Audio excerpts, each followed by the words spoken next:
رات کے 10 بجے ہیں۔ السلام علیکم، یہ ریڈیو پاکستان ہے۔ مجاہد خان سے خبریں سنیے۔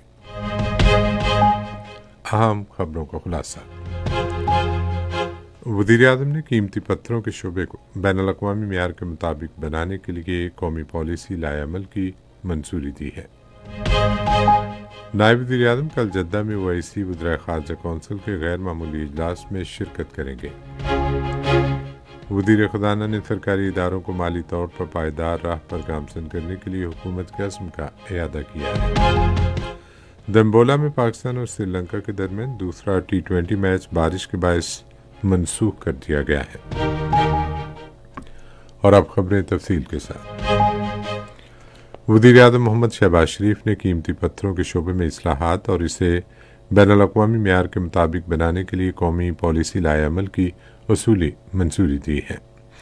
آج اسلام آباد میں ایک اجلاس کی صدارت کرتے ہوئے انہوں نے رواں سال کے لیے پالیسی لائے عمل کے تحت اقدامات پر عمل درآمد کو یقینی بنانے کی ہدایت کی۔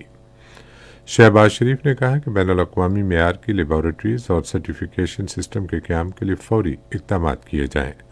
وزیر اعظم نے کہا کہ پالیسی لائے عمل میں بیرونی سرمایہ کاری کے لیے سازگار ماحول کی فراہمی کو اولین ترجیح دینی چاہیے۔ انہوں نے اس بات پر زور دیا کہ نجی کمپنیوں بالخصوص نوجوان کاروباری افراد کو اس شعبے میں آنے کی ترغیب دی جانی چاہیے۔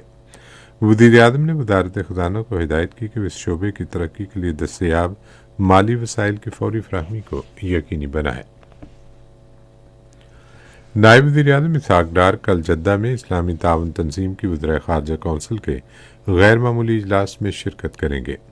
اجلاس میں اسرائیل کی جانب سے وفاقی جمہوریت صومالیہ کے نام نہاد علاقے صومالی لینڈ کو تسلیم کرنے کے اثرات پر غور کیا جائے گا۔ اجلاس میں اسحاق ڈار صومالی لینڈ کے معاملے پر پاکستان کا موقف پیش کریں گے۔ اس موقع پر وہ OIC کے رکن ممالک کے اپنے ہم منصبوں سے دو طرفہ ملاقاتیں بھی کریں گے اور علاقائی اور عالمی مسائل پر تعاون مزید بڑھانے پر تبادلہ خیال کریں گے۔ نائب وزیر اعظم اسحاق ڈار کی صدارت میں آج اسلام آباد میں چینی کی دستیابی اور قیمت کا جائزہ لینے والی کمیٹی کا اجلاس ہوا۔ نائب وزیر اعظم نے درآمدی چینی کے استعمال، چینی کی سال 2025-26 میں پیداوار اور موجودہ قیمتوں کے بارے میں پیش رفت کا جائزہ لیا۔ کمیٹی نے ایکس مل اور ریٹیل دونوں مراحل پر چینی کی قیمتوں میں کمی کے رجحان پر اطمینان کا اظہار کیا۔ اسحاق ڈار نے متعلقہ صوبائی محکموں کو ہدایت کی کہ کاشتکاروں کو گنے کی مناسب قیمت اور بروقت ادائیگی کو یقینی بنایا جائے۔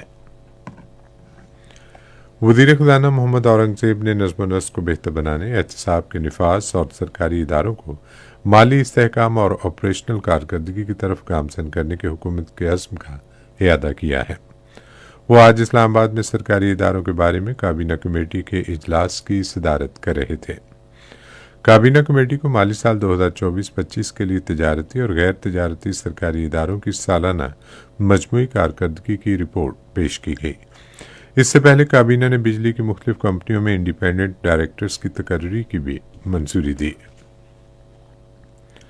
وزیر اطلاعات و نشریات عطا اللہ طاہر نے کہا ہے کہ مختلف گروپوں میں تقسیم پاکستان تحریک انصاف حکومت کے ساتھ مذاکرات میں سنجیدہ نہیں ہے۔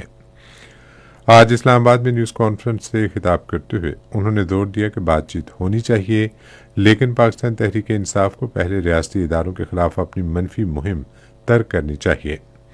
سال 2025 کے حوالے سے وزیر اطلاعات نے کہا کہ یہ پاکستان کے لیے ہر حوالے سے کامیابیوں کا سال تھا۔ مارکہ حق میں پاکستان کی فیصلہ کن جیت کا تذکرہ کرتے ہوئے عطا اللہ طاہر نے کہا کہ اس حقیقت کی عالمی سطح پر تصدیق کی گئی کہ پاک فضائیہ نے 7 بھارتی لڑاکا طیارے مار گرائے۔ انہوں نے کہا کہ پاکستان اسٹاک مارکیٹ نئے ریکارڈ قائم کر رہی ہے جو سرمایہ کاروں کے اعتماد کا مظہر ہے۔ وزیر اطلاعات نے کہا کہ گزشتہ ماہ ترسیلات زر کی مد میں 3 ارب 60 کروڑ ڈالر موصول ہوئے۔ انہوں نے کہا کہ غیر ملکی زر مبادلہ کے ذخائر میں بھی اضافہ ہوا اور ملک میں براہ راست غیر ملکی سرمایہ کاری لانے کے لیے کوششیں کی جا رہی ہیں۔ پیٹرولیم کے وزیر علی پرویز ملک نے پاکستان منرلز انویسٹمنٹ فورم 2026 میں وسیع بین الاقوامی شرکت کو یقینی بنانے کے لیے سفارتی ذرائع کو متحرک کرنے کی ضرورت پر زور دیا۔ وہ آج اسلام آباد میں بیرون ملک تعینات پاکستانی سفیروں کے ہمراہ ایک اجلاس کی صدارت کر رہے تھے۔